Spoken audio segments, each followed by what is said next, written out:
स्वागत है आपका मार्क एकेडमी पर विद्यार्थियों। आज हम अपनी इस क्लास में maths class 10th chapter 9 some application of trigonometry के कॉन्सेप्ट और इसकी एक एक्सरसाइज जिसमें 15 क्वेश्चन है उसको वन शॉट में आपके साथ डिस्कस करेंगे। तो सबसे पहले बात करते हैं कॉन्सेप्ट की। इसमें एक वर्ड आ रहा है लाइन ऑफ साइट। जब मैंने चैप्टर 8 इसमें एक वर्ड आ रहा है बच्चों लाइन ऑफ साइट। जब मैंने चैप्टर 8 के कॉन्सेप्ट को समझाया था तो उस वक्त मैंने बताया था उसका एप्लीकेशन क्या है। तो ये उसी चैप्टर की पार्ट कर रहे हैं जहाँ जब हमने उस चैप्टर 8 के कॉन्सेप्ट में डिस्कस किया था कि हम ट्रिग्नोमेट्री को इस्तेमाल कहाँ करते हैं। तो उसका ये एक एग्जाम्पल है, हाइट और डिस्टेंस कैलकुलेट करने में हम ट्रिग्नोमेट्री का इस्तेमाल करते हैं। अब हाइट और डिस्टेंस जब कैलकुलेट करते हैं तो हम किसी चीज को देखते हैं। मान लीजिए कि ये कोई पेड़ है,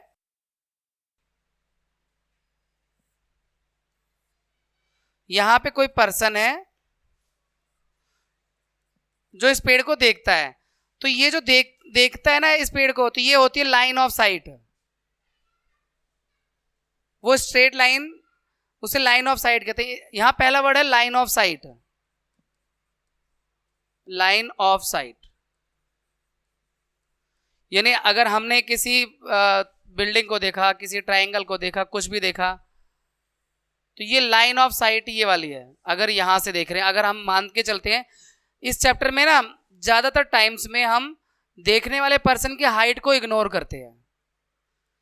जिस क्वेश्चन में हाइट को कंसीडर करना होगा वहां स्पेशली बोला जाएगा कि हाँ वो पर्सन है, उसकी हाइट 1.2 मीटर है या कितने भी मीटर है। तो ये अगर आंखें यहां पर हैं, ठीक है, और इस टॉप को देख रहे हैं, तो इसको कहते हैं लाइन ऑफ साइट।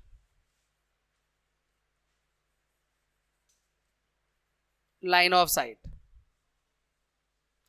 तो line of sight is the line drawn from the eye of an observer to the point in the object view by the observer. यानी जिस चीज को ऑब्जर्वर देख रहा है उसको देखने की जो उसकी लाइन ऑफ साइट है, यानी वो लाइन एक कल्पना कर सकते हो, और उस ऑब्जेक्ट को देख रहा है, उस लाइन आंखों से उस ऑब्जेक्ट को मिलाने वाली जो लाइन है वो लाइन ऑफ साइट है। दृष्टि रेखा, साइट का मतलब दृष्टि और लाइन मतलब रेखा। अब लाइन ऑफ साइट की बात कर क्यों रहे हैं, ये भी आपको जब तीनों कॉन्सेप्ट छोटे छोटे बता दूं फिर तीनों को एक साथ जोड़ दूंगा मैं। दूसरा कॉन्सेप्ट है एंगल ऑफ एलिवेशन। जब हम ऊपर की ओर देखते हैं तो हमारी लाइन ऑफ साइट ऊपर की ओर है, और लाइन ऑफ साइट के साथ एक हॉरिजॉन्टल लाइन की कल्पना करनी पड़ेगी आपको। तो देखिए जैसे मान लीजिए ये पेड़ है,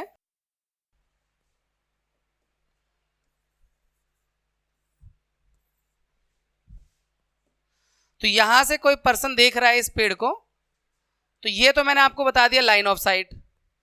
अब लाइन ऑफ साइट से एक हॉरिजॉन्टल लाइन की कल्पना करनी पड़ेगी आपको, और उन दोनों के बीच में जो एंगल बनेगा उसे एंगल ऑफ एलिवेशन कहते हैं। लाइन ऑफ साइट और हॉरिजॉन्टल लाइन। लेकिन ये एंगल ऑफ एलिवेशन हमेशा जब ऊपर की ओर हम देखते हैं, देखो एक पूरा एक ट्रायंगल बन गया, ये ट्रायंगल बन गया। तो इस एंगल को आप इसे अगर थीटा मान लो, तो इस एंगल को हम कहते हैं एंगल ऑफ एलिवेशन, या हिंदी में कहते हैं उन्नयन कोण। एंगल ऑफ एलिवेशन उन्नयन कोण। और जब किसी ऑब्जेक्ट को हम नीचे की ओर देखते हैं, नहीं ऊपर से नीचे की ओर देखते हैं, आपको चैप्टर 8 का एग्जाम्पल याद होगा। यहां पर मैं उस वापस ले चलता हूं एग्जाम्पल पर। एक देखिए यहां पर ये चैप्टर 8 की स्लाइड पर मैं वापस आ गया हूं। यहां पर ये जो पर्सन इस कुतुब मीनार के टॉप को देख रहा है, तो ये जो लाइन है this is line of site, और ये जो हॉरिजॉन्टल लाइन है this is line of horizontal line, माफ करिएगा, not line of, horizontal line. और इन दोनों के बीच में जो एंगल बन रहा है ये एंगल ऑफ एलिवेशन है। थीटा मान लो, या alpha beta gamma theta, 30 degree 40 degree 60 degree कुछ भी हो सकता है, अपार्ट फ्रॉम 90 डिग्री। 90 डिग्री नहीं होगा क्योंकि 90 डिग्री के एंगल के लिए आप इस चैप्टर में कोई इस्तेमाल नहीं है। 90 डिग्री और 0 डिग्री के लिए, एक्यूट एंगल्स के लिए चैप्टर बना हुआ है। ये तो हो गया एंगल ऑफ एलिवेशन,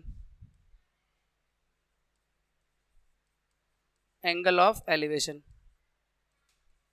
उन्नयन कोण, उन्नयन।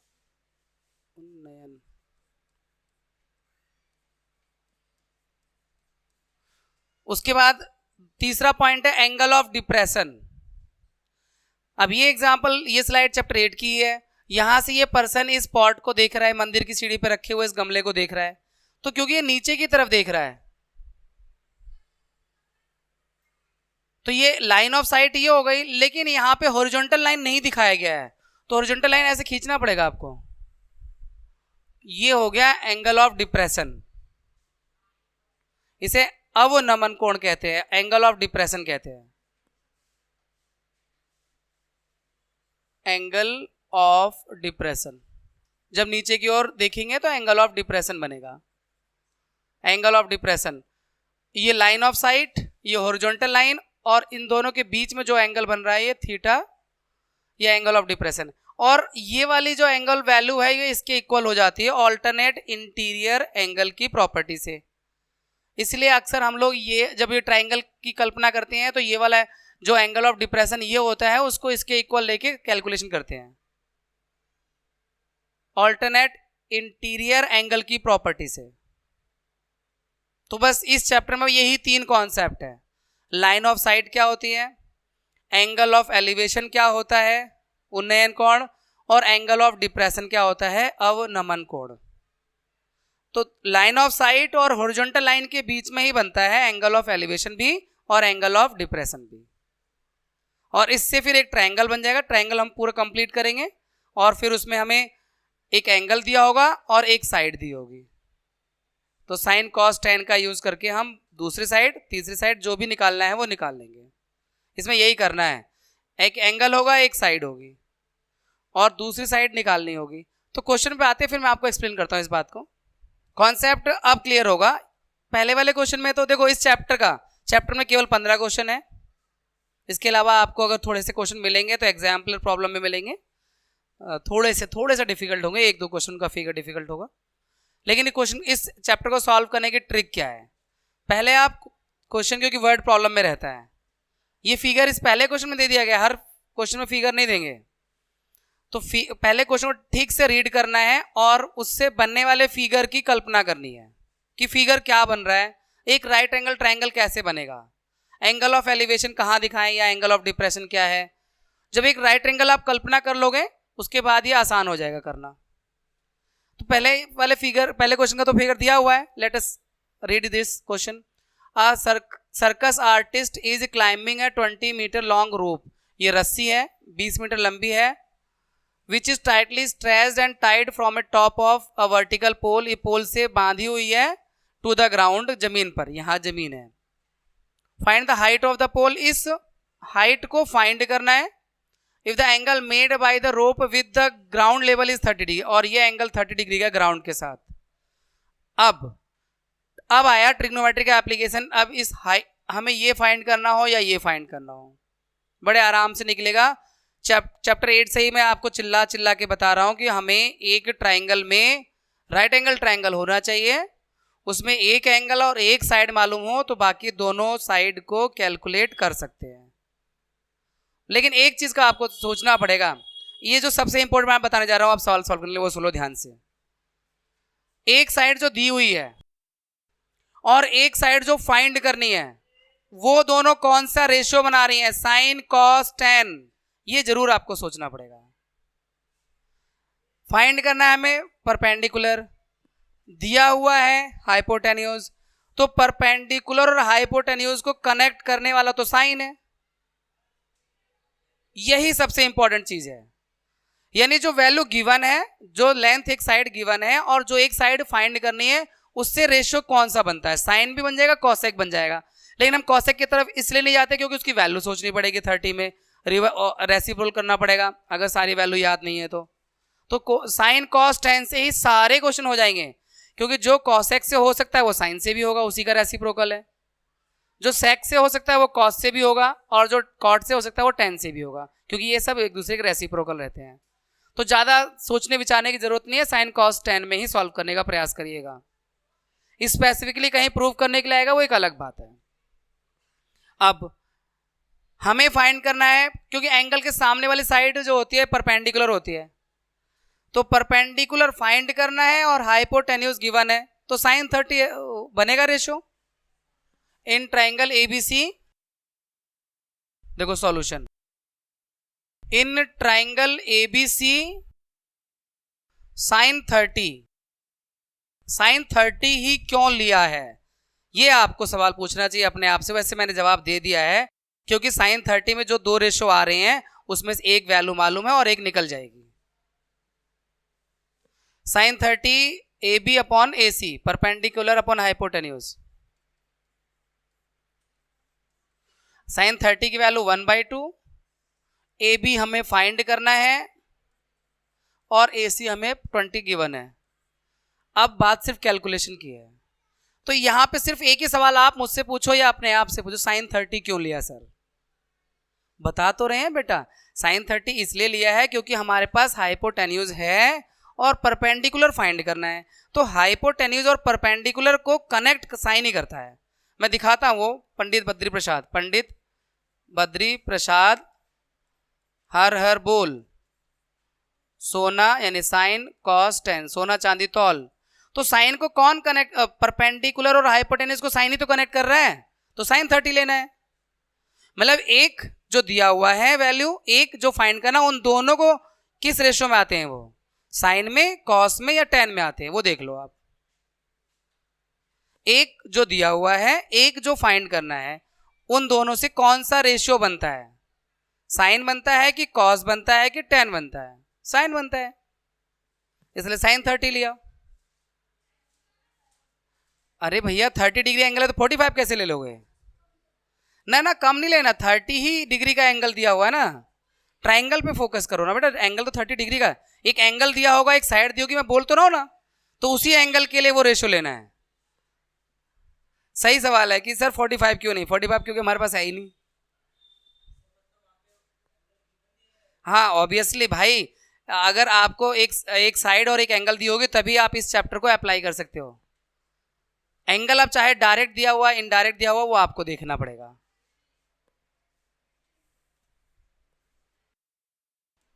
तो साइन अब ये 20 इधर चला जाएगा। लॉजिक कितना आसान है, ये बिल्कुल मक्खन चैप्टर है। 10 मीटर, पोल की हाइट 10 मीटर है। आप बस शांति से 3 सवाल समझ लो फोकस करके, उसके बाद फिर कुछ भी पूछना। चलो अब अच्छे से क्वेश्चन को रीड करते हैं। उसमें फिगर दिया हुआ था, ऐसा फिगर बनाना है। A tree breaks due to storm and broken part bends so that the top of the tree touches the ground making an angle 30 degree with it। एक पेड़ है जो टूट जाता है तूफान के कारण और उसका टूटा हुआ भाग जमीन से टच हो रहा है, उसका टॉप जो है जमीन से टच हो रहा है और ग्राउंड के साथ वो 30 डिग्री का एंगल बना रहा है। अब the distance between the foot of the tree to the point where the top touches the ground is 8 metre. वो पेड़ का जो टॉप जो ग्राउंड से टच कर रहा है, वो पॉइंट और पेड़ की दूरी जो है 8 मीटर है, यानी पेड़ के बेस से 8 मीटर दूर पे जाके वो टच हो रहा है। यानी एक तरह से अगर हम एंगल की बात करें तो बेस दिया हुआ है इसमें।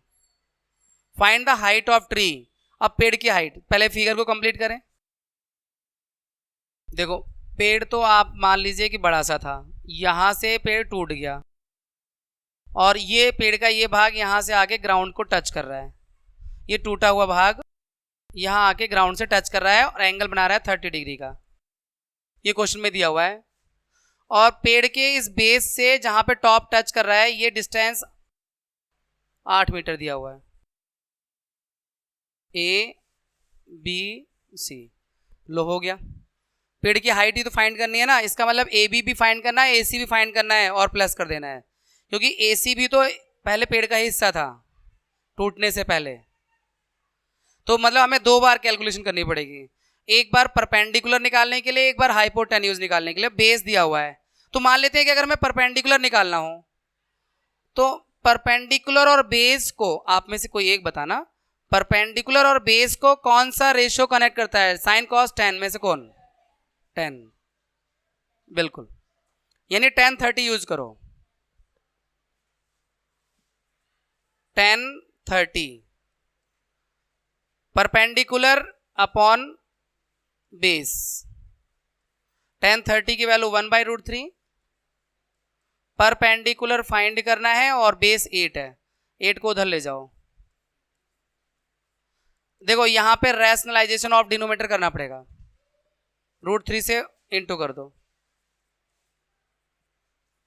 8√3/3 मीटर। ये तो पेड़ का वो भाग है जो अभी बचा हुआ है, जो टूटा नहीं है, ए बी। अभी ए सी भी फाइंड कर लेते हैं, टूटा हुआ भाग। तो टोटल हाइट आ जाएगी ना। देखो अब आपके पास परपेंडिकुलर भी है, बेस भी है, लेकिन हम अगर आपसे पूछें कि बेस और हाइपोटेन्यूज को कौन कनेक्ट करता है, बेस और हाइपोटेन्यूज, साइन कॉस टेन में से ही कॉस, बिल्कुल सही। तो कॉस 30 यूज करो। अब 30 इसलिए क्योंकि 30 ही गिवन है। Cos 30 is equal to base 8 hypotenuse find करना है। कॉस 30 की वैल्यू √3/2 और 8/AC। क्रॉस मल्टीप्लाई करो, AC को उधर भेज दो, 2 को इधर भेज दो, √3 को उधर ले आओ, यानी AC इज इक्वल टू 2 8 16/√3। फिर रैशनलाइजेशन ऑफ डिनोमिनेटर करो, 16√3/3 मीटर। AC आ गया। तो हाइट ऑफ द ट्री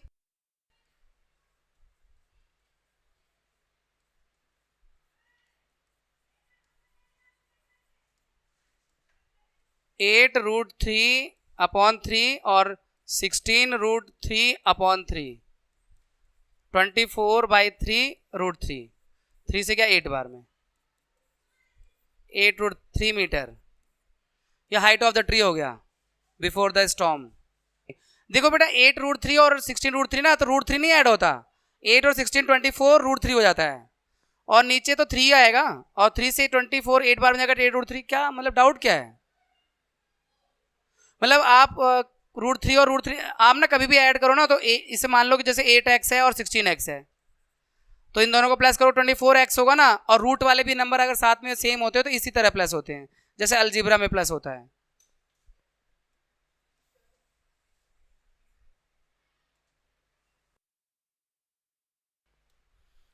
देखो बेटा नेक्स्ट क्वेश्चन थर्ड है, a contractor plans to install 2 slides for the children to play in a park. कोई कॉन्ट्रैक्टर है, park में 2 तरह की स्लाइड लगाने का वो प्लान करता है। एक स्लाइड बड़े बच्चों के लिए जो 5 साल से बड़े हैं, नहीं छोटे हैं, एक तो 5 साल से छोटे वालों के लिए, और उसमें जो उसकी टॉप की हाइट होगी 1.5 मीटर होगी, और इंक्लिनेशन ऑफ एंगल जो होगा वो 30 डिग्री का होगा, यानी जो उसका ढलान होगा 30 डिग्री का होगा ग्राउंड के साथ। और बड़े बच्चों के लिए जो है वो ज़्यादा थोड़ा ऊंचा होगा, तो 3 मीटर हाइट होगी, और ग्राउंड के साथ एंगल भी 60 डिग्री का होगा, थोड़ा एंगल भी ज़्यादा होगा। What should be the length of the slide in each case? दोनों ही केस में स्लाइड की लेंथ क्या होगी, मतलब कि दोनों ही केस में हाइपोटेन्यूज फाइंड करना है, दोनों ही केस में हाइपोटेन्यूज फाइंड करना है, अगर फिगर की कल्पना आप कर चुके हो तो।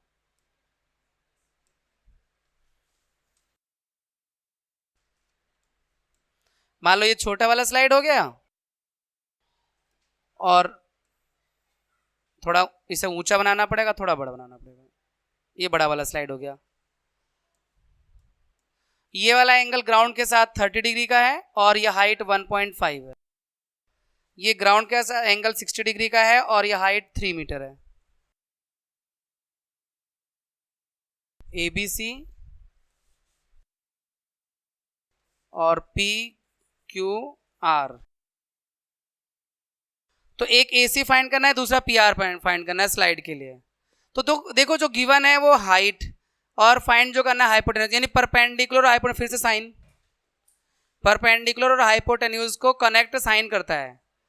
तो in triangle ABC sine 30, perpendicular यानी 1.5 और हाइपोटेन्यूज AC, साइन 30 की वैल्यू 1/2 और 1.5/AC। क्रॉस मल्टीप्लाई करेंगे तो AC इज इक्वल टू 3, ये आ गया। यहाँ जो स्लाइड होगी वो 3 मीटर की लेंथ होगी छोटे बच्चों के लिए, और ये जो स्लाइड होगी वो कैलकुलेट कर लेते हैं। इन ट्राइंगल PQR साइन 60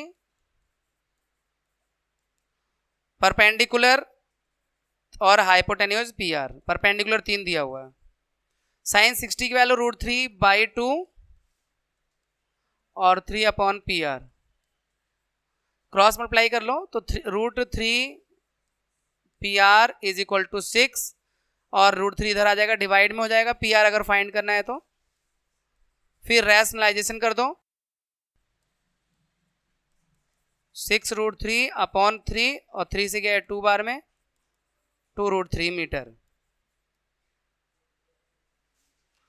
अभी तक आपने 3 क्वेश्चन देखे हैं, यही लॉजिक हर जगह, बस फिगर ड्रॉ करने तक दिक्कत आएगी। सेम लॉजिक रहेगा, फिगर ड्रॉ करना है, ठीक से समझना है, उसी में थोड़ा सा रहता है। The angle of elevation of top of tower from a point on the ground. देखो अभी ऐसे से क्वेश्चन आएंगे, एंगल ऑफ एलिवेशन यानी ऊपर की ओर देख रहे हो, of the top of tower from a point, ground पर एक पॉइंट से किसी टावर के टॉप का angle of elevation 30 degree which is 30 metre away from the foot of the tower is 30 degree, यानी लैंग्वेज को लंबा खींच दिया। पूरा रीड कर लिया जब यहां तक, जब जाके समझ में आया। एक टावर है, टावर होता है मल्टी स्टोरी बिल्डिंग को कहते हैं, जिसमें बहुत सारे टावर बिल्डिंग्स होती हैं, मंजिलें होती हैं। तो उसके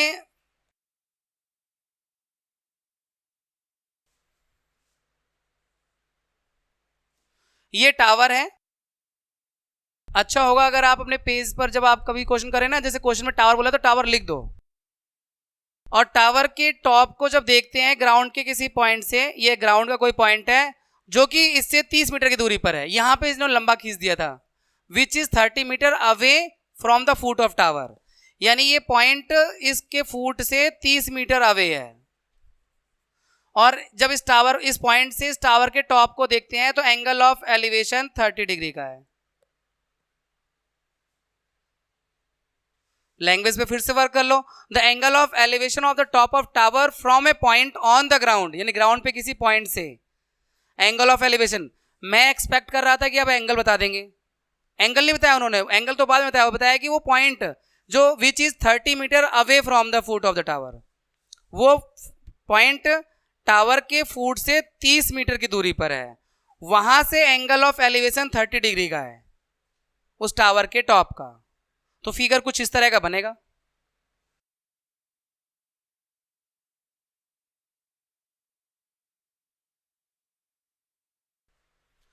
और फाइंड क्या करना है, हाइट ऑफ द टावर, सिर्फ ए बी फाइंड करना है। परपेंडिकुलर और बेस, इन दोनों को कनेक्ट कौन करता है आप बताएं?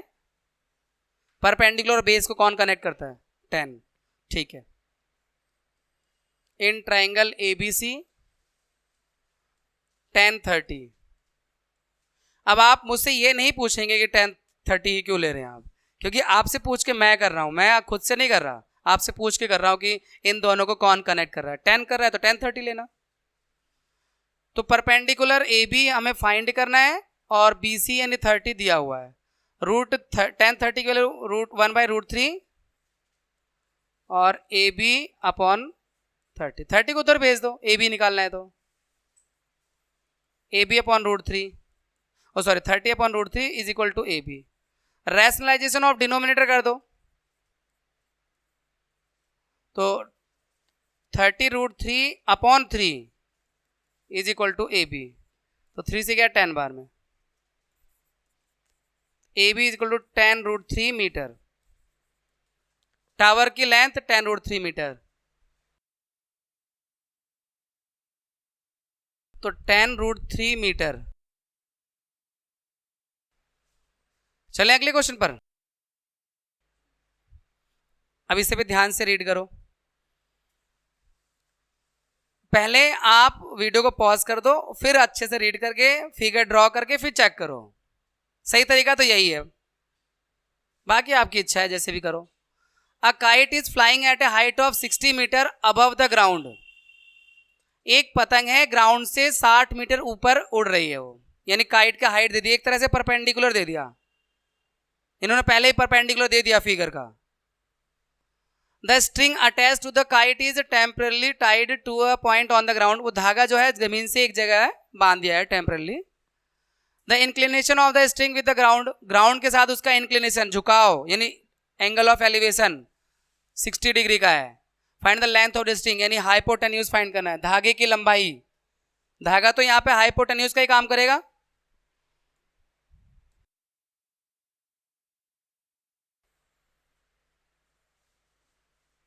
मान लीजिए कि पतंग यहां उड़ रही है, ये है पतंग का पॉइंट, तो ग्राउंड से इसकी हाइट 60 मीटर है और ये धागा जमीन पर ये यहाँ पे बांधा गया है और जमीन के साथ एंगल ऑफ एलिवेशन यानी इंक्लिनेशन जो डिग्री है वो 60 डिग्री है। तो स्ट्रिंग की लंबाई, ये स्ट्रिंग निकालना है, मतलब AC निकालना है। फिर से आपसे पूछूं, आपसे पूछते हैं, आप बताइए परपेंडिकुलर और हाइपोटेन्यूज को कौन कनेक्ट करेगा? साइन। निराश मत करिए भाई, ABC in triangle ABC sine 30, हाँ 60 डिग्री,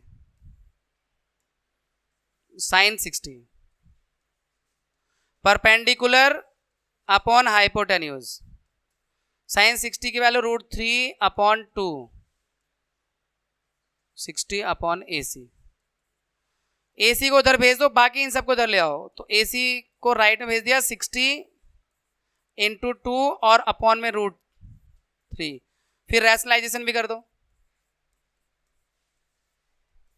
तो 120 √3/3, 3 से गया 40 बार में, 40 √3 मीटर लेंथ ऑफ स्ट्रिंग, ये धागे की लंबाई है।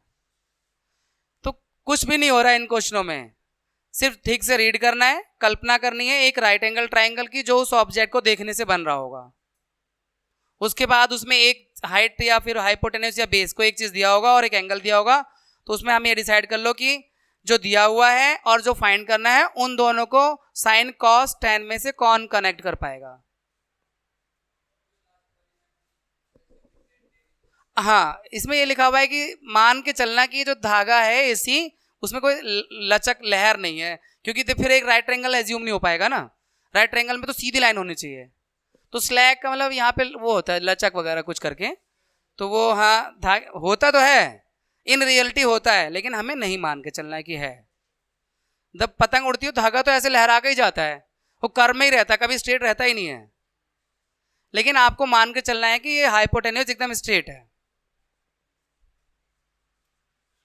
देखो नेक्स्ट क्वेश्चन, जिस क्वेश्चन में देखो हाइट यहाँ पे कंसिडर करनी है, हर क्वेश्चन में हाइट कंसिडर नहीं की जाती है।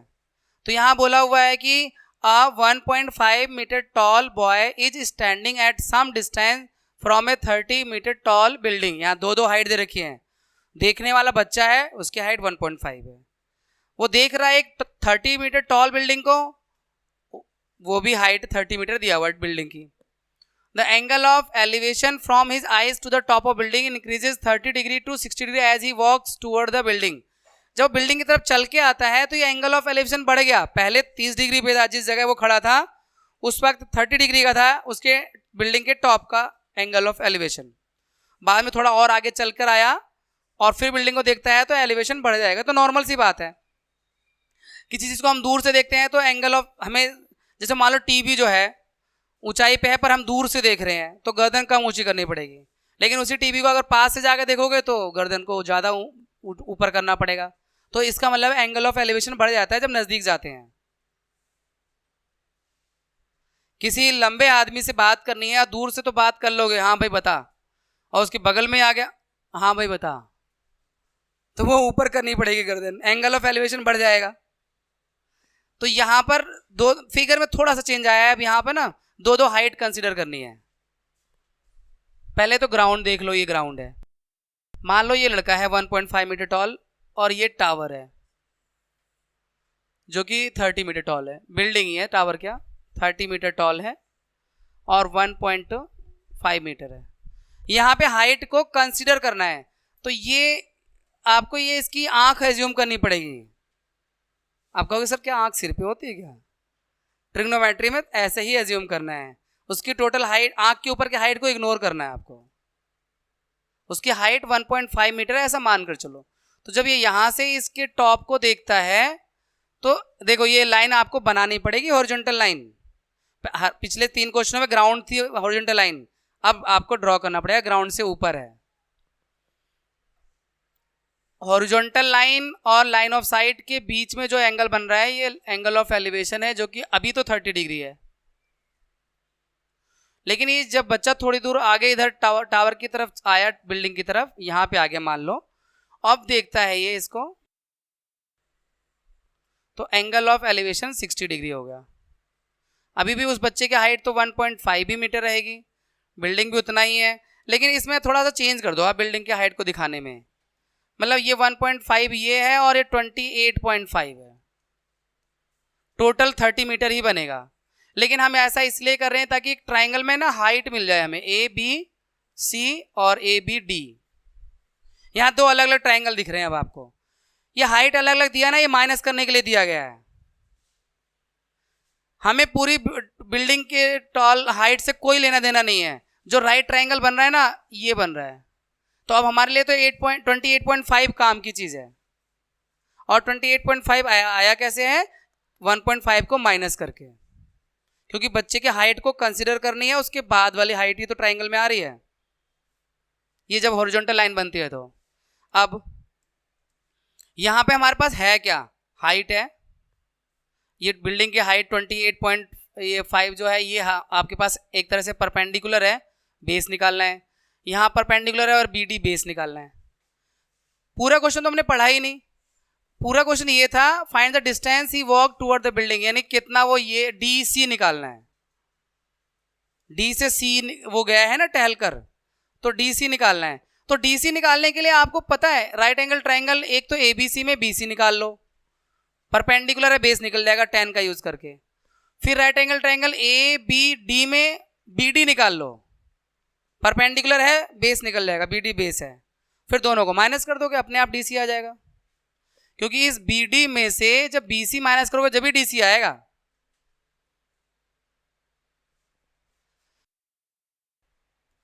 चलिए करता हूं मैं, पहले इन ट्राइंगल एबीसी,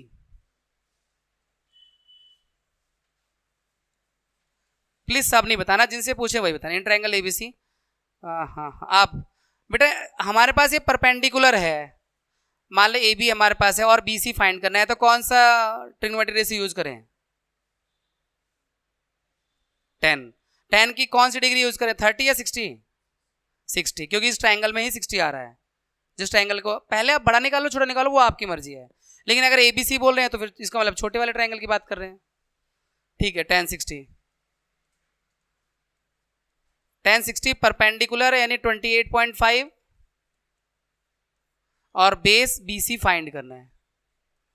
1060 की वैल्यू √3,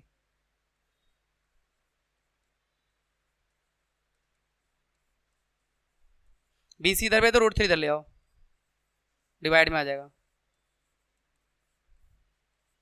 रैशनलाइजेशन ऑफ डिनोमिनेटर कर दो,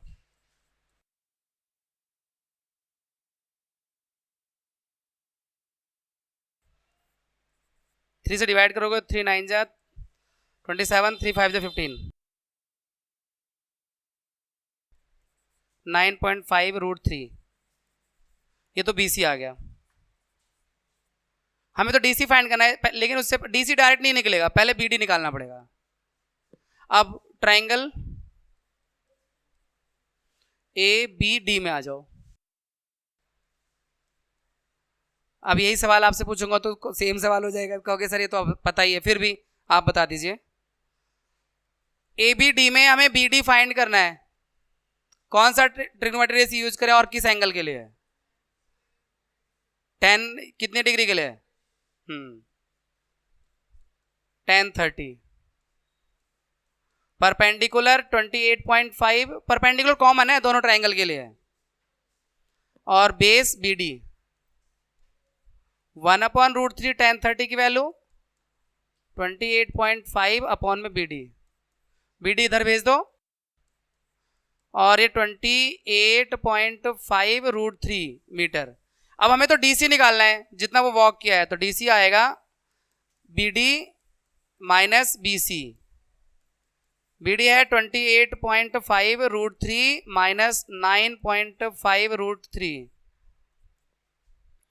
तो 19, 19√3 मीटर का डिस्टेंस उसने कवर किया है।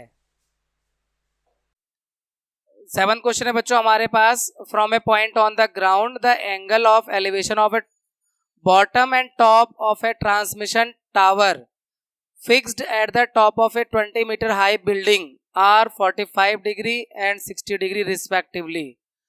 देखो बच्चों यहाँ पे दो चीजें हैं, एक बिल्डिंग है, एक बिल्डिंग के ऊपर टावर है। ग्राउंड पे किसी पॉइंट से उस टावर के टॉप और बॉटम को देख रहे हैं।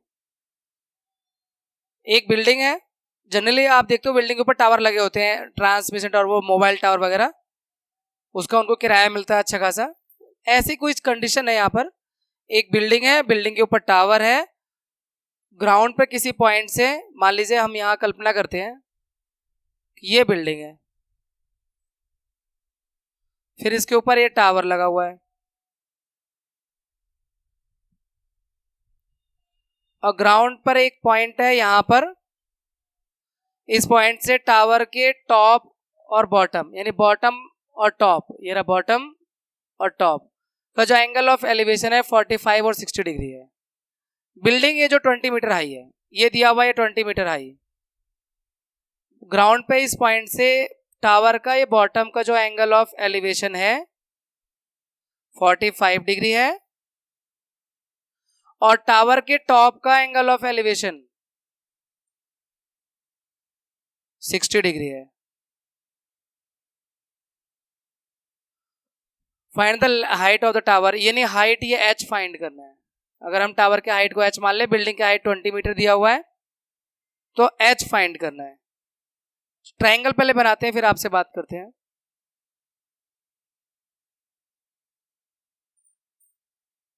अगर एक ट्रायंगल ऐसे ABC बन रहा है, और अगर बिल्डिंग को सिर्फ देखें तो DBC बन रहा है। एक ट्रायंगल ABC है और दूसरा ट्रायंगल DBC है, और हमें DB की हाइट 20 मीटर दिया हुआ है, इसकी हेल्प से BC निकल जाएगा, DB की हेल्प से BC निकल जाएगा, क्योंकि आपको पता है एक ट्रायंगल में एक साइड और एक एंगल है, तो दूसरी साइड निकाल सकते हैं। और वैसे मैं एक बात बताऊं, ये 20 आएगा।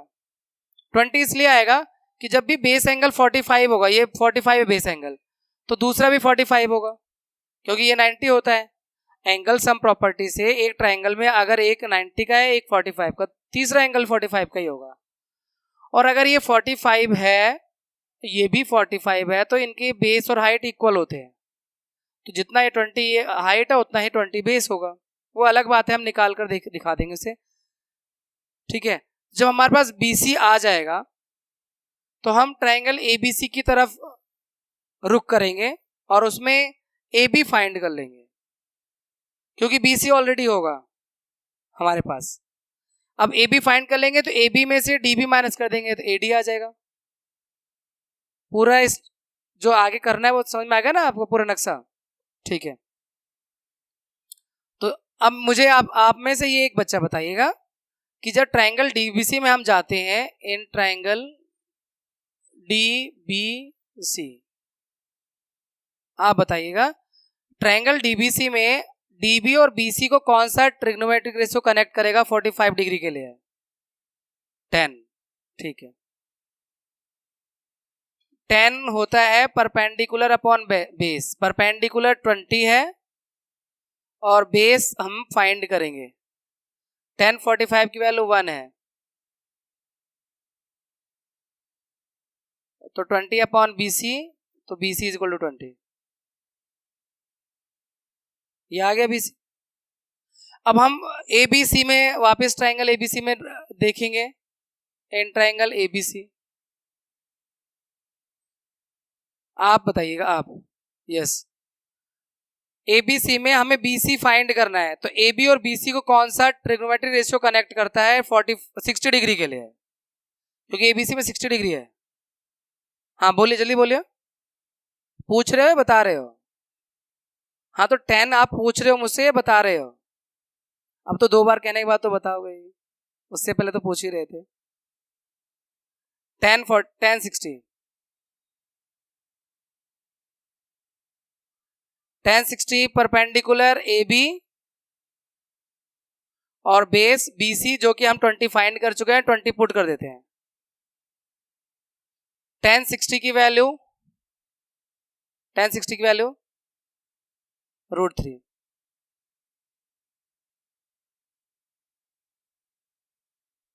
ट्वेंटी यहां मल्टीप्लाई में आ गया तो AB is equal to 20√3 metre.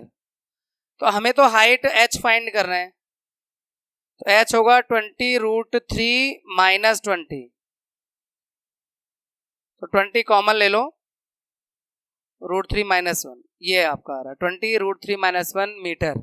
ये हाइट ऑफ द टावर है, बिल्कुल आराम से फाइंड हो रहा है। बस आप एक बार क्वेश्चन ठीक से रीड करके फिगर, मतलब मेन बात तो फिगर ड्रॉ करने की है, मेन बात तो कल्पना करने की है कि भाई क्वेश्चन में कौन कहाँ कैसे देख रहा है, कहाँ से देख रहा है, किसको देख रहा है, कौन सा टॉप कौन सा बॉटम, ये सब चीजें इंपॉर्टेंट है इसमें।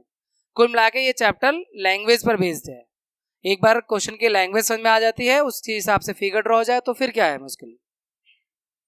भाई अगर ये फिगर आपके पास आ जाता है तो फिर तो ये क्या है, छोटी छोटी कैलकुलेशन है। कौन कहाँ से देख रहा है, किसको देख रहा है, टावर नीचे है कि टावर ऊपर है, पॉइंट ग्राउंड पर है या किसी और जगह पर है, वो सब देखना पड़ेगा क्वेश्चन में आपको।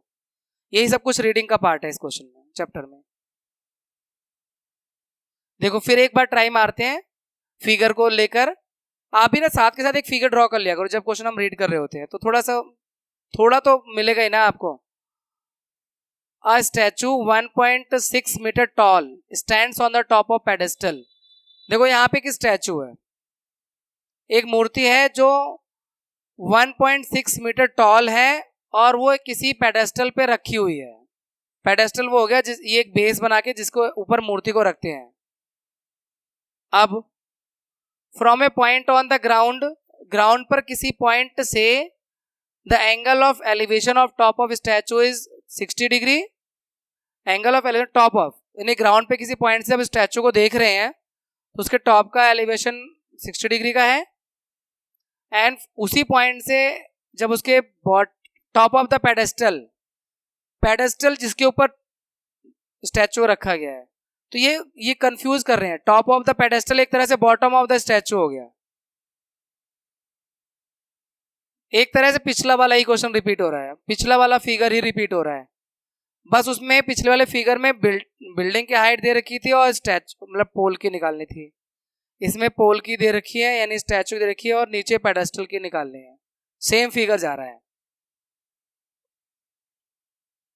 और एंगल भी सेम ही है। अरे हाँ एंगल भी सेम ही है जो एंगल ऑफ एलिवेशन है। तो ये आपका पेडेस्टल है और इसके ऊपर ये मूर्ति रखी है। यहाँ पर ग्राउंड पर ये पॉइंट है, यहां से स्टैचू, ये स्टैचू है और ये पेडेस्टल है। पेडेस्टल ही है ना, पेडेस्टल की जगह कुछ भी लिख दें, वो मूर्ति उसके ऊपर है तो क्या है। अब इस पेडेस्टल के टॉप का एंगल ऑफ एलिवेशन इस पॉइंट से 60 डिग्री और पेडेस्टल के टॉप का एंगल ऑफ एलिवेशन इसी पॉइंट से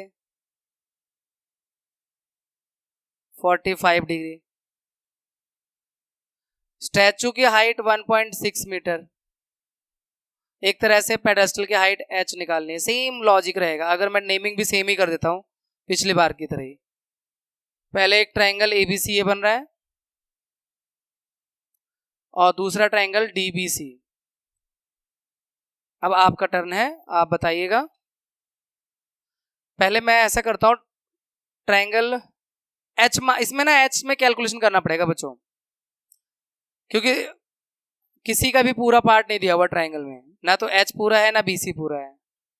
अब BC को चाहे तो आप मान लो X, वैसे तो H और X बराबर ही आएंगे क्योंकि 45 डिग्री फिर से आ रहा है, तो जितना H है उतना ही BC यानी वो भी H के इक्वल ही होगा, चाहे मानो इसे कुछ भी। हम मान लेते हैं इसे कि X है BC, थोड़े समय के लिए मान लिया। इन ट्रायंगल ABC, ट्रायंगल ABC में आप बताइए एबीसी बड़े वाले में, बड़े वाले ट्रायंगल में आप बताइए एबीसी में AB और BC को कौन सा ट्रिग्नोमेट्रिक रेशियो कनेक्ट कर रहा है? 1060। 1060 परपेंडिकुलर एक तरह से 1.6 प्लस एच, परपेंडिकुलर AB की हाइट है 1.6 प्लस एच मान रखा है ना DB को, इसलिए अपॉन बेस x। 1060 की value √3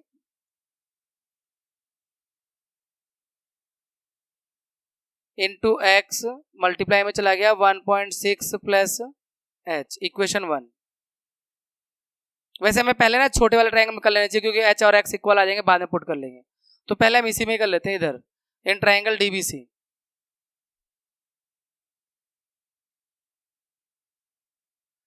$10.45 perpendicular H base X, 10.45 का 1, H is equal to X. ये एच और एक्स इक्वल है ना, तो आप एक्स की जगह एच रख दो। पहले हमने यहां पर दिखा दिया इसको कि एच और एक्स इक्वल है, 45 डिग्री था तो इक्वल आना ही है बेस और परपेंडिकुलर। एच को एक्स की जगह एच लिख दो और ये एच माइनस में ले आते हैं इधर, is equal to 1.6। H common ले लो तो √3 माइनस 1 इज इक्वल टू 1.6। तो एच की वैल्यू 1.6 अपॉन में √3 माइनस 1। तो यहां पर फिर से रैशनलाइजेशन ऑफ डिनोमिनेटर करना होगा, यानी √3 प्लस 1 से मल्टीप्लाई करना होगा ऊपर और नीचे। तो ये तो वही आएगा 1.6 और √3 प्लस 1, ऊपर तो वही रहेगा। नीचे आपका a plus B A minus B, A square minus B square, √3 का स्क्वायर 3 और माइनस 1 2, यानी 1.6 अपॉन 2 और ये √3 प्लस 1, तो 0.8। तो 0.8 √3 प्लस 1, ये आंसर है। हाइट ऑफ द पेडेस्टल है, हाइट ऑफ द पेडेस्टल है 0.8 इंटू ब्रैकेट में √3 प्लस 1।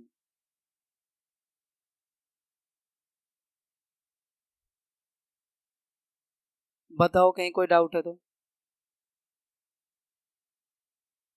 नहीं है तो चलो आगे बढ़ते हैं। फिर क्वेश्चन ना घर से अगर 2-4 पढ़ के आओ ना पहले से ही, तो थोड़ा और मजा आता है, क्योंकि फिर यहाँ पढ़ने का इतना टाइम तो हम आपको देते नहीं है कि आप पढ़ो फिर उसके बाद करेंगे। तो 2-4-5 क्वेश्चन तो घर से रीड करके आ जाया करो, ना सॉल्व करके तो एटलीस्ट रीड करके आ जाया करो, फायदे में रहोगे। The angle of elevation of A top of building from the, देखो अब यहाँ दो फिगर आएंगे, ध्यान देना है। The angle of elevation of A top of building from A foot of tower, एक बिल्डिंग है एक टावर है, तो यहाँ पे बोल रहे हैं कि जो टावर के फुट से बिल्डिंग का एंगल ऑफ एलिवेशन 30 डिग्री है, and the angle of elevation of the top of tower from the foot of building is 60 degree. If the tower is 50 metre high find the height of the building. यहाँ दो चीजें हैं, एक building है एक tower है। Generally मैंने NCERT में जो क्वेश्चन देखे हैं उसमें टावर बड़ा होता है और बिल्डिंग की हाइट कम होती है, एक बात। चलो नहीं भी ऐसा रटो, अगर बाय द वे कुछ चेंज कर दिया, तो जिसका एंगल ऑफ एलिवेशन बड़ा होगा वो फिगर बड़ा होगा। तो यहाँ angle of elevation 60 degree tower का आ रहा है। एंगल ऑफ, देखो ये लिखा है ना, angle of elevation of the top of tower from the foot of building, building के फुट से टावर के टॉप का एंगल ऑफ एलिवेशन 60 डिग्री है, और टावर के फुट से बिल्डिंग के टॉप का एंगल ऑफ एलिवेशन 30 डिग्री है, यानी बिल्डिंग हाइट पे कम है। जिसका एंगल ऑफ एलिवेशन कम है यानी वो बिल्डिंग वो ऑब्जेक्ट हाइट में कम है। तो अगर हम फिगर को कुछ इस तरह से ड्रॉ करें, ये ग्राउंड ले लिया, ये मान लेते हैं बिल्डिंग, ये मान लेते हैं टावर। चाहे तो आप यहां मेंशन कर दो बिल्डिंग एंड टावर, देखो टावर के फुट से, पहली लाइन में ही पढ़ लेना, टावर के फुट से बिल्डिंग के टॉप का एंगल ऑफ एलिवेशन, ये रहा बिल्डिंग का टॉप, ये टावर का foot, angle of elevation 30 degree है। और बिल्डिंग के फुट से टावर के टॉप का एंगल ऑफ एलिवेशन 60 डिग्री है। तो जिसका एंगल ऑफ एलिवेशन बड़ा होगा वो हाइट बड़ी होगी। तो जब आप बिल्डिंग के फुट से टावर के टॉप को देखोगे तो अपने आप ही फिगर एक ही बन जाएगा ना। वो कनेक्ट, फुट को टावर से कनेक्ट करोगे ही, इधर टावर के फुट से बिल्डिंग को कनेक्ट करोगे, तो अलग अलग फिगर बनाओ कैसे। मान लो आप 1 मिनट सुनो, ये बिल्डिंग बना दिया आपने, ये टावर बना दिया, अब इसे अलग अलग कैसे बनाओगे।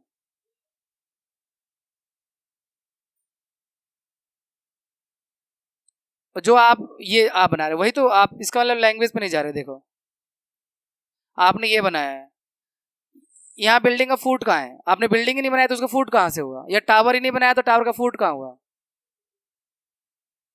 तो वो बिल्डिंग बनाओ उसके बाद, नहीं तो फिर सॉल्व नहीं हो पाएगा। आप एक पॉइंट से देख रहे हो बिल्डिंग के टॉप को, दूसरे पॉइंट से देख रहे हो टावर के टॉप को, नहीं। तो वो स्पेशली क्वेश्चन में बोला ही गया है कि बिल्डिंग के फुट से टावर के फुट से देखना है, तभी तो कनेक्ट हो जाएंगे दोनों फिगर। और सॉल्व करने में पता है इससे फायदा क्या हो रहा है, ये बेस कॉमन आ रही है। आप जो फिगर अलग अलग बना दोगे तो बेस कॉमन नहीं आएगा, और बेस कॉमन नहीं आएगा तो कैलकुलेशन मुश्किल हो जाएगा। यहाँ पे एक चीज, टावर की हाइट दे रखी है ना, देखो 50 मीटर, तो और ये बेस इस 50 से ये बेस आ जाएगा, और इसके इस बेस से इसकी हाइट आ जाएगी, इसलिए फिगर एक साथ ही चलेगा। चलो आपने अलग फिगर बना दिया तो फिर उसके बाद इसका बेस आ जाएगा, लेकिन बिल्डिंग की हाइट आनी नहीं है, क्योंकि बिल्डिंग में कुछ नहीं है आपके पास, ना बेस है, ना हाइट है, ना हाइपोटेन्यूज है, इसलिए भी आप अलग नहीं बना सकते। अब सिर्फ नेमिंग कर देते हैं बच्चों, बाकी काम तो आसान है। ये बिल्डिंग की हाइट तो निकालनी है, इसमें कौन सा बड़ा काम है। अगर मैं कहूं कि ये ABC ट्राइंगल है तो tan 60 के हेल्प से BC निकल जाएगा, फिर ABCD, DCB में आओगे tan 30 के हेल्प से DC निकल जाएगा। ये है, बस इतना सा काम है। फिगर तक की तो सारी जान होती है इस चैप्टर में। चलो कोई नहीं, देखते हैं। इन ट्राइंगल ABC tan 60 आ रहा है इसमें, 30 तो उस वाले छोटे वाले ट्राइंगल में है, DVC में। tan 60 परपेंडिकुलर 50 अपॉन बेस तो फाइंड करना है। tan 60 की वैल्यू √3, 50 अपॉन BC, BC इधर भेज के √3 को उधर ले आओ, तो BC हो जाएगा 50 अपॉन √3, और फिर इसका रैशनलाइजेशन भी कर देंगे।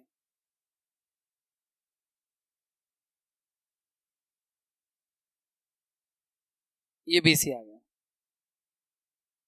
अब BC आ गया तो अब DCB में DC निकालना है, फिर वो tan 30 ले लो, क्योंकि परपेंडिकुलर और बेस, मैंने आपको बताया था चैप्टर 8 में कि ज्यादा कुछ मत करो, तो sin cos tan की वैल्यू याद कर लो, और ज्यादा से ज्यादा 30, 45, 60 याद कर लो। 9th चैप्टर में तो इसी से काम चल जाएगा। 8th चैप्टर में थोड़ा सा जरूरत पड़ जाएगी, कहीं पर मान लो sin 0 को रखने की जरूरत पड़ गई है, या sin 90 रखनी पड़ गई, तो कह नहीं सकते। वैसे ज्यादातर 30, 45, 60 से काम चल जाता है। अब इन ट्राइंगल आप बताइएगा, ट्राइंगल DCB में, इन ट्राइंगल DCB हमें DC निकालना है, तो कौन सा ट्रिग्नोमेट्रिक रेशियो लें और कितने डिग्री के लिए।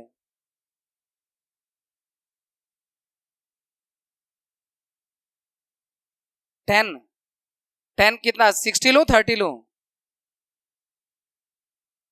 30, हाँ ठीक है, tan 30 ले लेते हैं। tan 30 किस किस का रेशियो होगा बताइए, आप ही बताइए।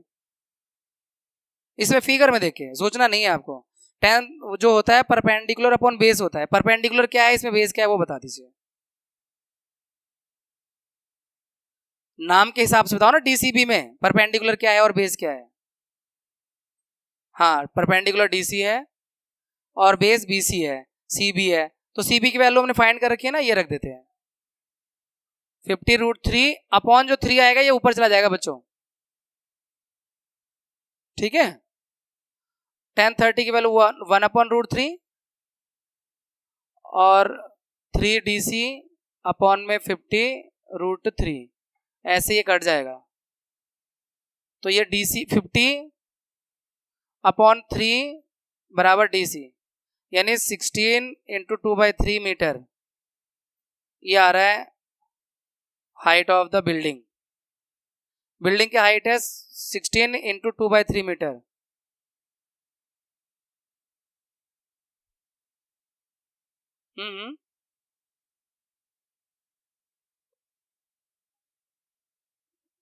क्या बोल रहे हैं बेटा,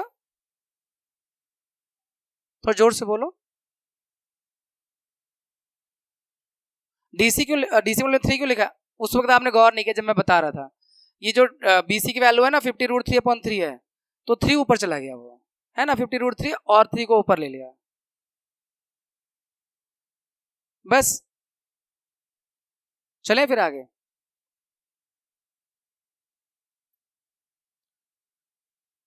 ये one of the most important question from the examination point of view, not from the class test point of view. Class test में दूं ना दूं, एग्जामिनेशन में बहुत बार देखा है इसको मैंने। मुस्कुराइए मत, मुस्कुराइए मत, मुझे पता है कि आप इसे कह रहे हो, आप तो हम इसे तैयार करेंगे। मैंने अभी हर प्री बोर्ड में, हर बोर्ड में, मतलब हर बोर्ड का मतलब कि प्री बोर्ड वगैरह होता है, बोर्ड में भी 1-2 बार देखा है, ये आ ही जाता है। क्वेश्चन रीड कर लेते हैं, मुझे तो इसका याद है इसलिए मैं सीधा करने आ रहा था, माफ करिएगा। 2 poles of equal height are standing opposite each other on either side of a road which is 80 metre wide। एक सड़क है, 80 मीटर चौड़ी है वो सड़क, और सड़क के दोनों ओर 2 खंभे लगे हैं और जो कि इक्वल हाइट के हैं।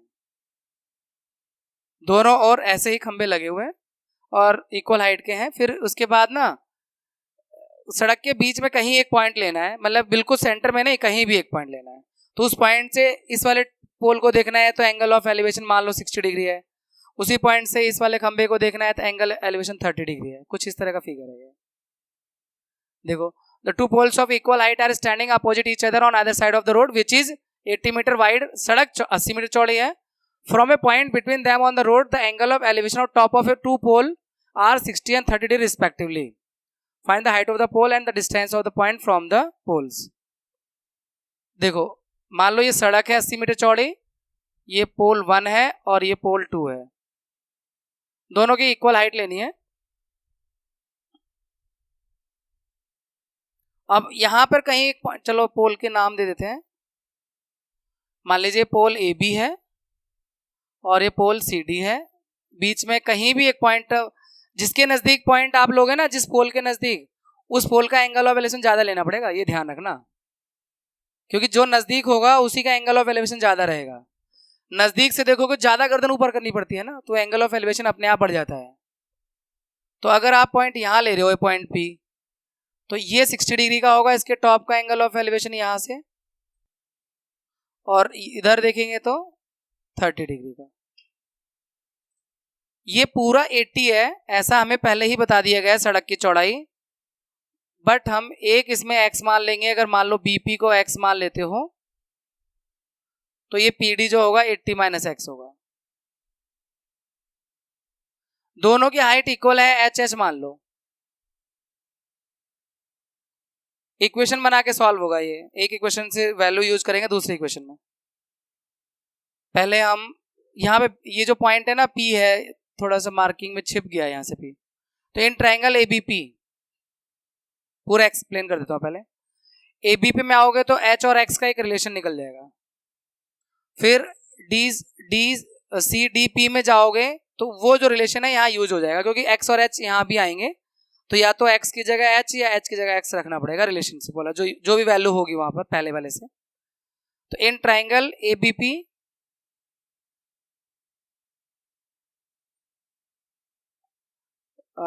ABP अगर आपको इन दोनों में रिलेट करना है H और X में, तो tan ही यूज करना पड़ेगा।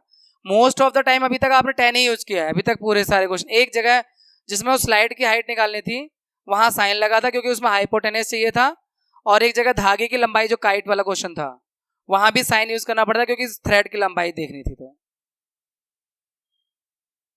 तो इन tan 60, अगर हम ABP में tan 60 देखें तो परपेंडिकुलर H है और बेस X है, और tan 60 की वैल्यू √3। और x बराबर h, h बराबर √3x। और इन ट्राइंगल अब आ जाओ CDP, tan 30 परपेंडिकुलर h है और बेस है 80 माइनस x। तो ये tan 30 की value 1/√3 h upon 80 minus x multiply कर दो, या तो h की वैल्यू यहां पे रख दो √3x, या x की वैल्यू, चलो h की वैल्यू यहां रख देंगे 1/√3, और फर्स्ट इक्वेशन से h की वैल्यू है यहां पे रख देंगे √3x अपॉन 80 माइनस x, यहां लिख देंगे फ्रॉम 1 से वैल्यू यूज करी है h की। तो अब मल्टीप्लाई कर दो, 80 माइनस एक्स का 1 से करोगे वही रहेगा, और √3 का √3 करो 3 हो जाएगा, यानी 3x। ये 1 आके यहाँ प्लस का हो जाएगा, तो 3x प्लस x, तो x is equal to 4x, 80 is equal to 4x, 80 upon 4 is equal to x 20। यानी वो B से जो पॉइंट P का डिस्टेंस है वो 20 मीटर, यानी 20 और 60 ऐसे है। एक पोल से 60 मीटर की दूरी पे है, दूसरे पोल से 20 मीटर की दूरी पे पॉइंट है। और height of the pole, distance of the point from the pole 20 metre हो गया, 20 मान लो, 60 मान लो, क्योंकि अलग अलग पोल से अलग अलग। Distance of point from pole 1 बोल देते हैं इसे, पोल 1 और ये पोल 2 है, दोनों हाइट में same. Distance of the point from pole 1 is 20 metre, और हाइट ऑफ द पोल जो होगा h इज इक्वल टू, जो वैल्यू है यहाँ पर √3x, और x की वैल्यू 20 मिली है, तो 20√3 मीटर ये हाइट ऑफ द पोल है। हाइट ऑफ द पोल है 20√3 मीटर, और distance of the point from the pole 1 है 20 मीटर, फ्रॉम पोल 2 हो जाएगा 60 metre.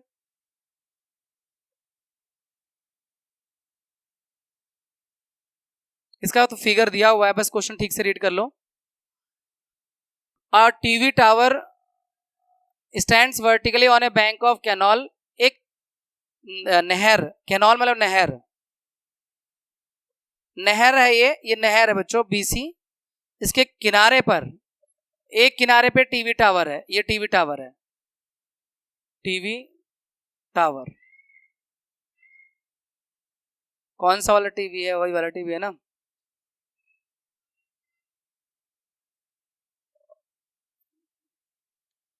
A TV tower stand vertically on a bank of canal from a point on the other bank, bank दूसरे किनारे से, एक किनारे पे तो टीवी टावर हो गया, अब दूसरे किनारे पर एक पॉइंट से जो एंगल ऑफ एलिवेशन टावर के टॉप का आ रहा है वो 60 डिग्री आ रहा है, ये आ रहा है एंगल ऑफ एलिवेशन 60 डिग्री का टावर के टॉप का। फिर उस पॉइंट से 20 मीटर पीछे जाते हैं और वहां से टावर के टॉप को देख रहे हैं, तो अब एंगल ऑफ एलिवेशन 30 डिग्री का हो गया, कम हो गया क्योंकि दूरी बढ़ गई।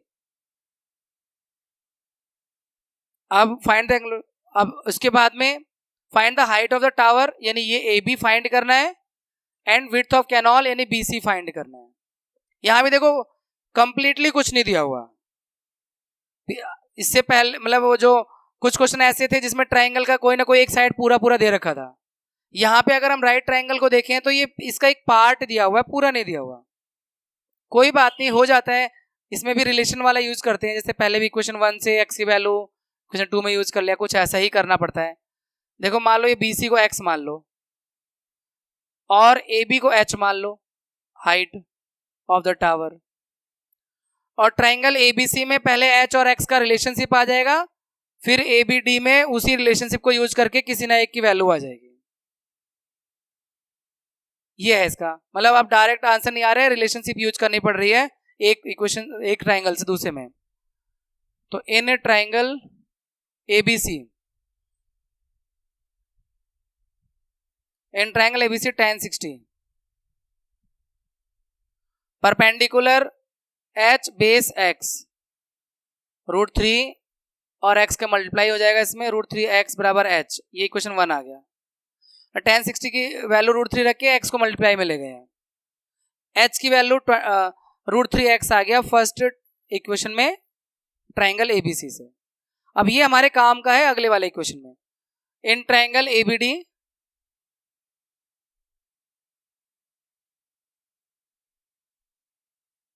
tan 30 हाइट पर परपेंडिकुलर और बेस, इस बार बेस बड़ा सा हो गया, 20 + x हो गया।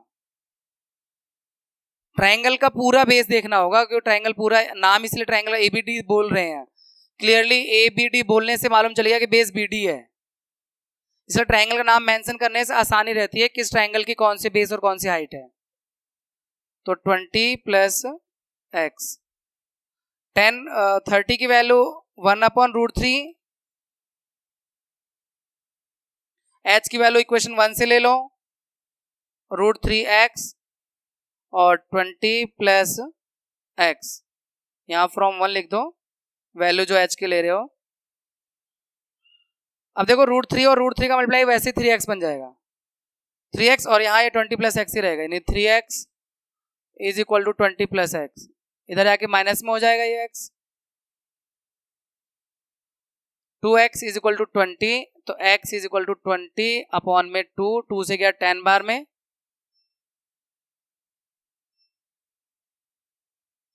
मीटर आ गया।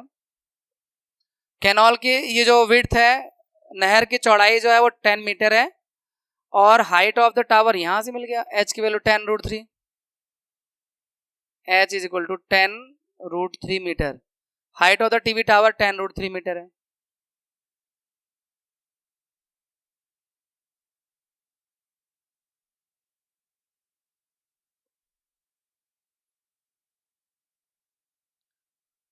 यहां भी दो फिगर आ रहे हैं बच्चों, देखो from the top of 7 metre high building, 7 metre building के टॉप से, मतलब आप छत पे खड़े हो जाओ, अपने घर के छत पे खड़े हो जाओ, ठीक है। और उसके बाद में द एंगल ऑफ एलिवेशन और टॉप ऑफ केबल टावर, वहां से केबल टावर के टॉप को देखो, छत पे खड़े होकर केबल टावर के टॉप को देखो तो उसके एंगल ऑफ एलिवेशन 60 डिग्री का है छत से, और वहीं से उसके फुट को देखो, नीचे देखो मतलब, तो एंगल ऑफ डिप्रेशन 45 डिग्री है, तो हाइट ऑफ द टावर निकालना है। तो फिगर दिमाग में क्लियर हुआ? ये मान लेते हैं, चलो पहले ये आपका ग्राउंड हो गया, ग्राउंड में ये आपका हो गया केबल टावर, और ये आपका घर हो गया 7 मीटर ऊंचा। तो घर की छत से खड़े होना है। ये क्वेश्चन कुछ उस तरह का है जैसे, मतलब थोड़ा फिगर तो अलग ही हो गया, लेकिन वो लड़के की जिसमें हाइट कंसीडर की थी एक 1.5 मीटर।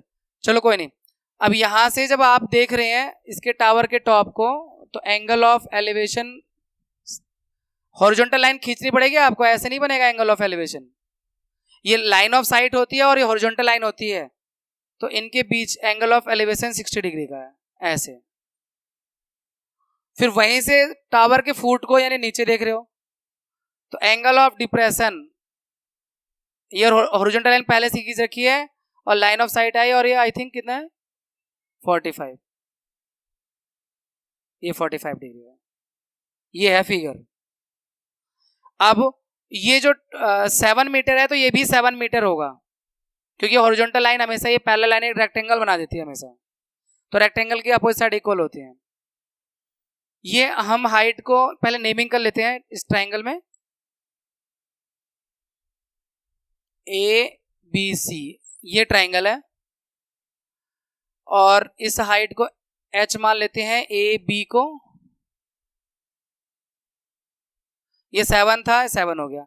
पता है यहां पर ना एक और ट्राइंगल बना, ABCD मान लें, तो अगर मैं उल्टा ट्राइंगल देख लूं तो भी काम हो जाएगा, क्योंकि DBC में ना ये बेस एंगल 45 है, और परपेंडिकुलर दिया हो तो ये निकल जाएगा बेस, और अगर ये निकल गया तो फिर ये निकल जाएगा tan का यूज करके, tan 60 का यूज करके।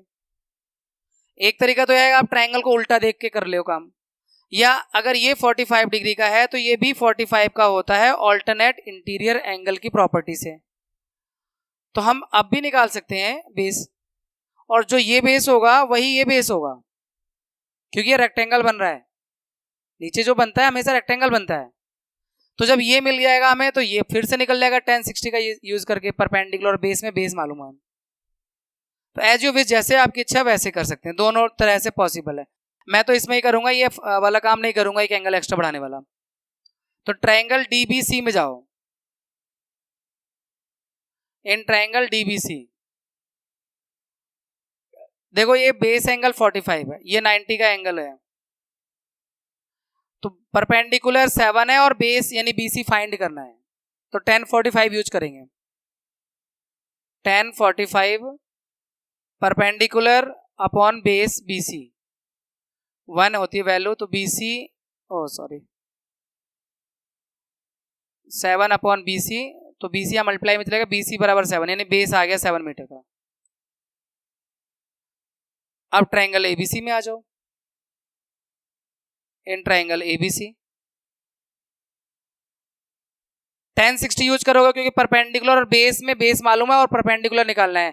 फिर वो जो परपेंडिकुलर एच आएगा ना उसमें 7 ऐड कर देंगे, total height of the cable tower आ जाएगी, क्योंकि 7 तो ऑलरेडी एक तरह से मिल ही गया था, उसका थोड़ा सा हिस्सा मिल गया था। tan 60 परपेंडिकुलर यहाँ h है और बेस 7 है, tan 60 की वैल्यू √3, 7 मल्टीप्लाई में चला जाएगा तो h is equal to 7√3। Equation, चलिए कोई इक्वेशन की जरूरत नहीं, वैसे तो 1 डाल दो, तो h आ गया 7√3 metre. Height of the cable tower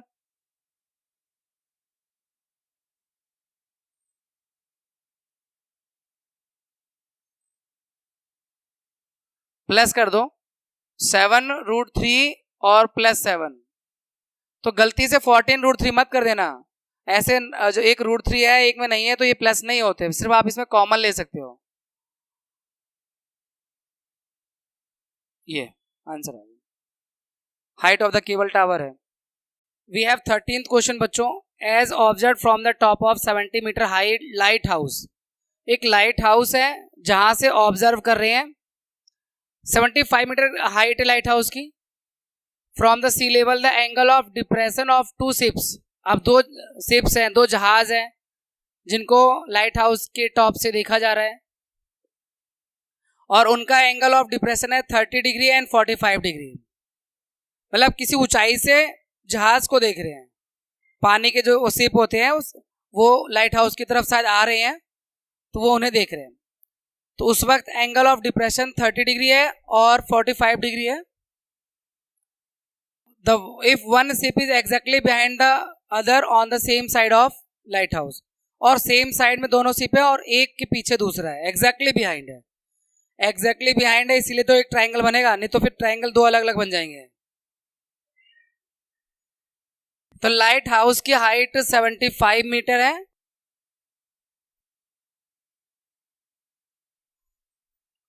और लाइट हाउस की, और इसके पीछे मान लो एक शिप यहां पर है और एक शिप यहां पर है, या हम ऐसा करते हैं ना, पोजीशन ए बी, और लाइट हाउस की हाइट 75 मीटर है जिसे हम सीडी मान रहे हैं, और लाइट हाउस के टॉप से देख रहे हैं, क्वेश्चन में जो बोला हुआ है। तो कुछ इस तरह से, जब पहले वाले शिप, दूर वाले के शिप को देखोगे अगर आप, तो ये एंगल ऑफ डिप्रेशन ऐसे बनेगा। हॉरिजॉन्टल लाइन तो खींचनी पड़ेगी आपको जो कि 30 होगा, तो ये ऑल्टरनेट इंटीरियर एंगल की प्रॉपर्टी से ये भी 30 हो जाएगा। और जब दूसरे शिप को देख रहे हैं इसी जगह से, लाइट हाउस के टॉप से, तो एंगल ऑफ डिप्रेशन 45 का ये, तो ये भी 45 का होगा। ऑल्टरनेट इंटीरियर एंगल की प्रॉपर्टी लगा रहे हैं यहाँ पर, जितना डिग्री का ये 30 है वो भी नीचे 30 जेड बन रहा है ना, ऑल्टरनेट इंटीरियर एंगल। ये जो हॉरिजॉन्टल लाइन होती है और ये जो लाइन होती है हमेशा पैरेलल होती है, इसलिए यहाँ जेड बन रहा है और ऑल्टरनेट इंटीरियर एंगल से इक्वल हो जाएंगे। अब हमें जो मालूम करना है डिस्टेंस बिटवीन ए बी मालूम करना है। तो ए बी कैसे मालूम होगा, देखो आप इस ट्राइंगल डी सी बी में देखोगे तो सी भी निकल जाएगा, और वैसे भी ये 45 डिग्री का एंगल है तो दोनों इक्वल ही आते हैं, परपेंडिकुलर और बेस, तो एक तरह से सी भी 75 ही आना है, इसमें नो डाउट। फिर ट्राइंगल डी सी ए में जाओगे, 1030 यूज करोगे, DC है, AC निकल जाएगा। फिर AC में से BC माइनस कर देंगे तो AB फाइंड हो जाएगा। ये ना पूरा सॉल्यूशन। चलो अब कैलकुलेशन करते हैं। ट्राइंगल पहले DCB में फाइंड कर लेते हैं। इन ट्राइंगल DCB 1045, परपेंडिकुलर 75 है और बेस CB फाइंड करना है। 1045 की वैल्यू 1 होती है तो CB 75 हो गया। अब ट्राइंगल DCA में आ जाओ। इन ट्राइंगल DCA यहां 1030 यूज करेंगे, बेस एंगल 30 है ना इसलिए। तो परपेंडिकुलर 75 ही है और बेस CA है, तो 1/√3 और 75/CA। तो क्रॉस मल्टीप्लाई अगर कर दें तो CA की वैल्यू आ जाएगी 75√3। अब AB फाइंड करना है। AB क्योंकि दोनों सिप का जो डिस्टेंस है वो AB है, तो AB फाइंड करने के लिए CA माइनस CB। CA है 75√3 और CB है 75।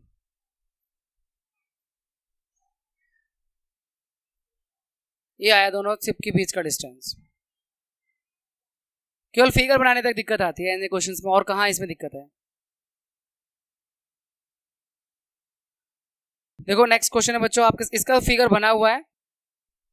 1.2 मीटर टॉल गर्ल है, यहाँ पर 1.2 मीटर टॉल है, जिसकी मतलब हाइट को कंसीडर किया जा रहा है, मतलब हाइट यहाँ देख रहे हैं उसकी।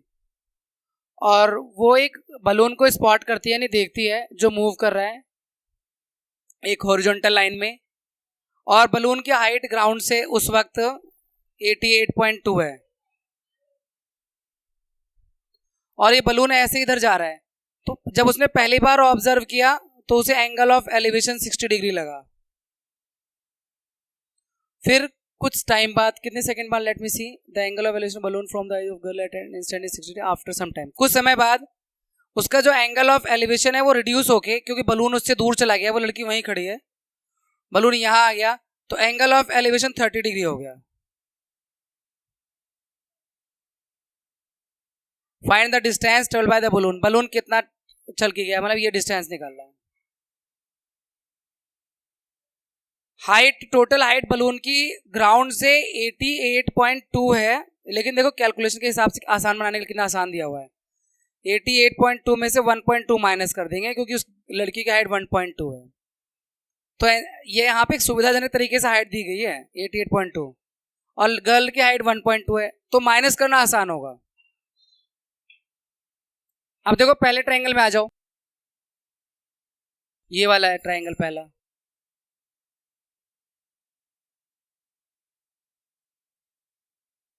देखो यहाँ पे जो टोटल हाइट है 88.2 है, और उसमें से ये 1.2 माइनस कर दोगे तो 87 बचेगा ट्रायंगल में जो हाइट आ रही है। इस ट्रायंगल में, ये जो ट्रायंगल है, तो हम पहले, मतलब इसका करना क्या है, मैं टोटल में आपको बता देता हूँ। पहले इस ट्रायंगल का ये बेस निकाल लेंगे, फिर ये बड़ा वाला ट्रायंगल जो बन रहा है यहां से ऐसे, इसकी भी हाइट वही रहेगी 87 होगी, क्योंकि 1.2 यहां से माइनस हो जाएगा। तो इस ट्रायंगल का भी ये बेस फाइंड कर लेंगे और दोनों बेस माइनस कर देंगे, ये डिस्टेंस मालूम चल जाएगा। इतना सा दो अलग अलग ट्रायंगल में नेमिंग कर ले ट्रायंगल की।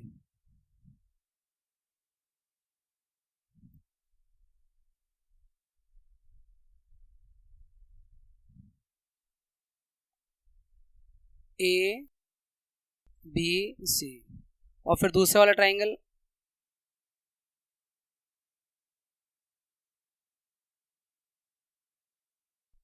D E C। तो पहले वाले ट्रायंगल ABC में tan 60 यूज कर लो। In triangle ABC tan 60, perpendicular AB है, जो कि आपको बता चुका हूं मैं, 87 हो जाएगा।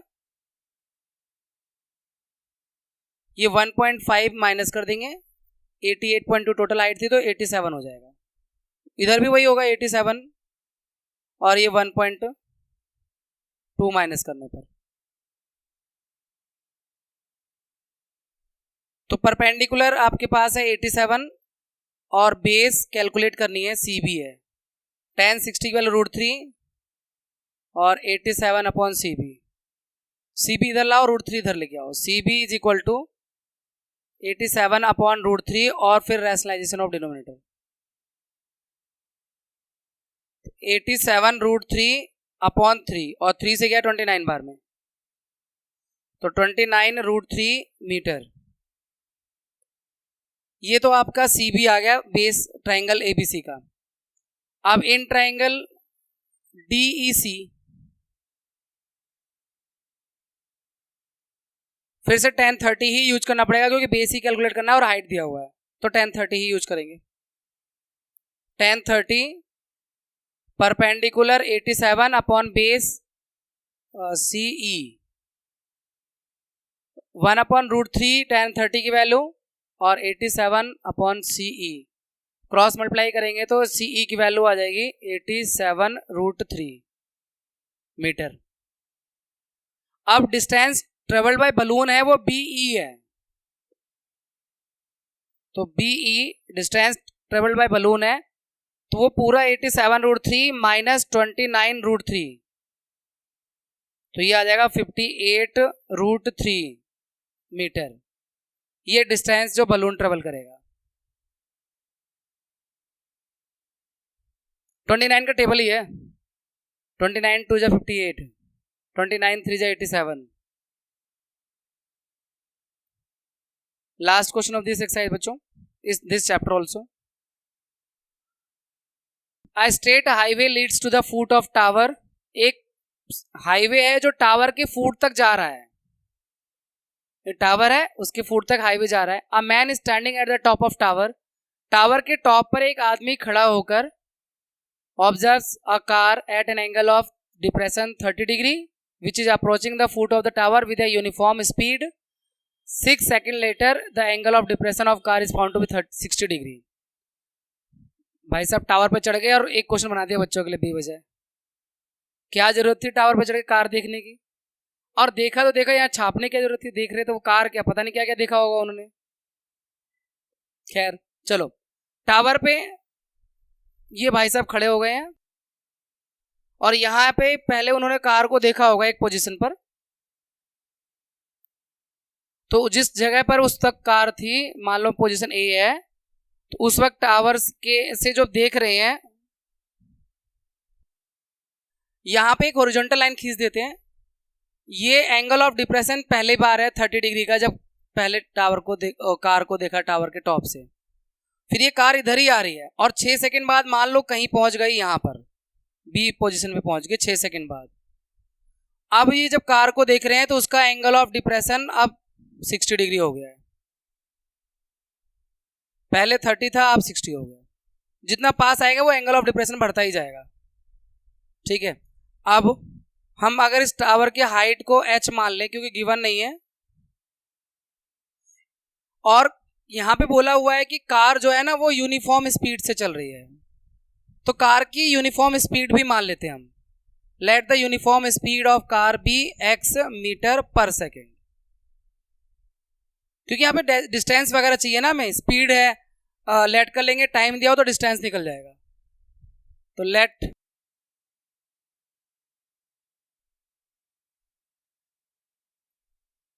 Uniform speed of car x metre per second, ये x metre per second, time दिया हुआ है 6 सेकेंड का। 6 सेकेंड में जो कार है पोजीशन A से पोजीशन B पे जा रही है, टाइम 6 सेकेंड का है, तो ये जो AB डिस्टेंस है वो एक तरह से हो जाएगा speed into time into speed, यानी डिस्टेंस, यानी 6x मीटर। ये हो जाएगी डिस्टेंस AB 6x मीटर हो जाएगा।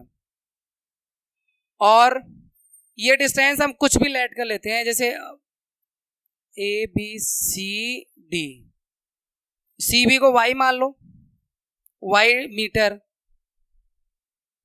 कई बच्चे इसे के समझते हैं, के नहीं है बच्चों, यहां से यहां तक को मार्क करने के चक्कर में ऐसा करना पड़ता है।